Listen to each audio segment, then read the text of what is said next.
Ciao carissimi, bentrovati. Di video kali ini kita akan membahas tentang kata ganti kepemilikan dalam bahasa Itali. Nah, kata ganti kepemilikan dalam bahasa Itali selalu berkaitan dengan subjek atau orang yang memiliki benda tersebut. Jadi, kata ganti kepemilikan ini tergantung pada jenis dan juga jumlahnya. Jenisnya itu jenis maskulin atau feminim, jumlahnya tunggal atau jamak. Oke, terus kata ganti kepemilikan selalu diawali dengan artikel. Seperti di video sebelumnya saya sudah bicarakan tentang artikel-artikel dalam bahasa Italia, itu il, lo, le, i, itu semua artikel itu yang digunakan sebelum kata ganti kepemilikan dalam bahasa Italia. Tapi kita terus pantau ya, kita tetap berbicara selanjutnya, bakalan ada juga perubahan-perubahan, ada pengecualiannya tentang penggunaan artikel ini. Nah, bagaimana penggunaannya? Bagaimana penggunaan kata kepemilikan dalam bahasa Itali? Yang perlu diidentifikasi adalah orang yang memiliki, yaitu siapa, dalam bahasa Italinya chi, dan benda yang dimiliki atau apa, dan dalam bahasa Itali che cosa. Orang yang memiliki diidentifikasi dengan menggunakan kata ganti subjek. Jadi dia ada kata ganti subjeknya itu io, tu, lei, lui, voi, noi, voi, loro. Terus benda yang dimiliki bisa berjenis maskulin dan bisa berjenis feminim, tunggal ataupun juga jamak ya. Nah, sekarang teman-teman lihat di tabelnya. Saya sudah tuliskan tabelnya di sini, saya sudah sediakan tabelnya di layar ini. Teman-teman bisa perhatikan. Saya ada tulis di atasnya itu siapa, dalam bahasa Italia itu io, saya, tu, lei, lui, noi, voi, loro. Itu kata ganti subjek dalam bahasa Italia. Nah, teman-teman lihat di situ untuk maskulin tunggal, artikelnya selalu menggunakan il, namun ada pengecualian nanti ya. Nanti bakalan ada pengecualiannya. Maskulin tunggal selalu menggunakan il, dan feminim tunggal selalu menggunakan artikel la, dan maskulin jamak selalu menggunakan artikel i, dan feminim jamak selalu menggunakan artikel le. Nah, teman-teman, kita langsung buat contohnya. Bagaimana contoh penggunaan dari kata ganti kepemilikan dalam bahasa Itali? Kita mulai dari io. Teman-teman lihat di tabelnya itu ada io. Jadi untuk menunjukkan milik saya, contoh dalam bahasa Italinya seperti ini. Untuk maskulin, tunggal maskulin kita kasih contoh. Il mio libro. Untuk bentuk jamaknya, i miei libri. Terus untuk bentuk feminim tunggal dari kepemilikan milik saya, yaitu la mia matita, le mie matite. Sekarang lanjut ke tu, yaitu milik kamu. Il tuo telefono. Ini yang pastinya kalau o terakhirnya itu teman-teman sudah tahu bahwa itu bentuk maskulin tunggal. Il tuo telefono, i tuoi telefoni. La tua macchina, dan a itu kita sudah tahu bahwa itu feminim. La tua macchina, le tue macchine. Sekarang subjek lei atau lui, dia. Il suo gatto, i suoi gatti. La sua bambola, le sue bambole. Lanjut, noi atau kami, kita atau kami ya. Il nostro piatto, i nostri piatti. La nostra scarpa, le nostre scarpe. Voi atau kalian. Il vostro giardino, i vostri giardini. La vostra bottiglia, le vostre bottiglie. Lanjut, loro. Il loro tavolo, i loro tavoli. La loro casa, le loro case. Oke, kita sekarang poin berikut, hal yang perlu diperhatikan dalam bahasa Itali. Ini teman-teman, mungkin banyak yang belum tahu tentang ini. Bahwa ketika kata ganti kepemilikan menunjukkan nama keluarga. Nama keluarga itu yaitu misalnya suami saya, anak saya, keponakan saya, atau orang tua saya, mama saya, papa saya, itu maksudnya nama keluarga seperti itu ya. Ketika kata ganti kepemilikan menunjukkan nama keluarga pada bentuk tunggal ya, saya tidak sebut bentuk jamak, pada bentuk tunggal, tidak diberikan artikel. Tidak diberikan artikel ya teman-teman. Contohnya mia filia. Saya tidak bilang la mia familia karena itu bakalan salah teman-teman. Mia filia artinya anak saya. Nah, kalau artinya anak saya itu menunjukkan kepemilikan dalam keluarga ya. Jadi kita tidak boleh menggunakan artikel. Artikel apapun tidak boleh digunakan. Langsung aja mia filia. Mio filio. Anak saya yang perempuan. Mio filio, anak saya yang laki-laki.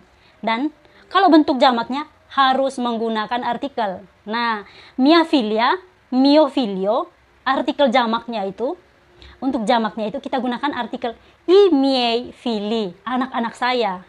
Oke teman-teman. Jadi anak saya perempuan tidak menggunakan artikel. Anak saya laki-laki tidak menggunakan artikel. Tetapi anak-anak saya menggunakan artikel i miei fili. Lanjut. Tuo papa kamu atau bapak kamu.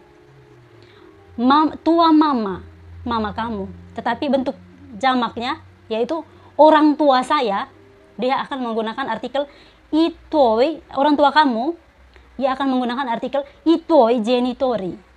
Lanjut. Suo fratello, kita menggunakan orang ketiga tunggal sekarang ya teman-teman. Tadi yang pertama tunggal, kedua tunggal, sekarang kita gunakan ketiga tunggal yaitu dia, milik dia. Suo fratello, sua sorella. Tapi bentuk jamaknya i suoi fratelli. Oh, suo fratello, saudara dia laki-laki, atau sua sorella, saudara dia yang perempuan. I suoi fratelli, itu berarti saudara-saudara dia. Jadi kita gunakan artikel. Lanjut. Kita gunakan nostro, milik kita ya. Nostro, orang pertama jamak. Nostro cognato. Saya punya apalah bahasa Indonesianya, nostro cognato, eja kata mereka, apa ya? Ipar. Ipar. Nostro cognato, ipar kami, yang laki-laki, yang perempuan. Nostro cognato artinya ipar saya, yang ipar kami yang laki-laki.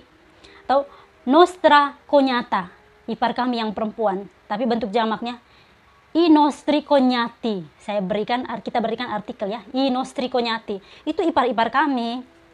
Oke, lanjut. Sekarang kita gunakan vostro, yaitu orang kedua jamak. Yaitu kalian ya. Vostro atau vostra. Vostra nonna. Nenek kamu, nenek kalian ya. Nenek kalian. Vostro nonno, kakek kalian. Tetapi bentuk jamaknya kita gunakan artikel. I vostri nonni. I vostri nonni. Nenek-nenek kalian ya. Saya belum sebut orang ketiga jamak karena itu bakalan kita jelaskan terakhir. Dia berbeda dari yang kita sudah kasih contoh ini. Jadi dia itu tidak seperti yang dari tadinya kita sudah buat, bahwa dia tidak menggunakan artikel ya. Loro ini atau mereka, kata ganti kepemilikan milik mereka harus tetap menggunakan artikel walaupun dia di jenis tunggal ataupun jamak tetap menggunakan artikel. Contohnya seperti ini. La loro mama. La loro mama. Loro itu mereka. La loro mama. Mama mereka. Saya gunakan artikel. Ya, karena dia orang ketiga dalam aturan bahasa Italia itu loro tetap menggunakan artikel ya.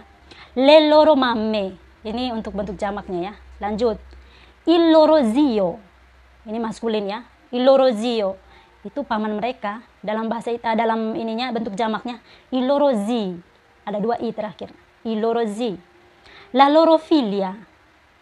Anak perempuan mereka. Le loro figlie. Il loro fratello. Ini maskulin ya. Saudara laki-laki mereka, saudara mereka yang laki-laki. Il loro fratelli. Oke, itu teman-teman. Lanjut. Ini penting juga. Ketika nama keluarga ditambahi dengan kata sayang atau kecil atau besar, maka perlu diawali dengan artikel. Kan tadi kita sebut bahwa bentuk tunggal dari nama keluarga tidak boleh menggunakan artikel. Namun kalau kita misalnya bilang papaku tersayang atau mamaku tersayang, ada tambah sayangnya, atau Lamia anak saya yang imut, anak saya yang kecil, dia harus menggunakan artikel.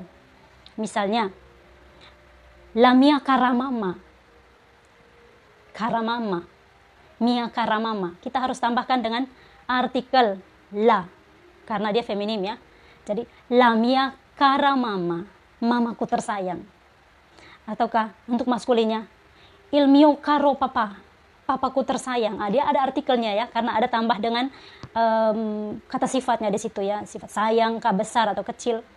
Terus lanjut lagi, la mia sorellina, saudari saya yang perempuan yang kecil. Lina itu menunjukkan kecil ya, atau piccolina, la mia piccolina, atau itu mau bilang kecilku, imutku gitu ya.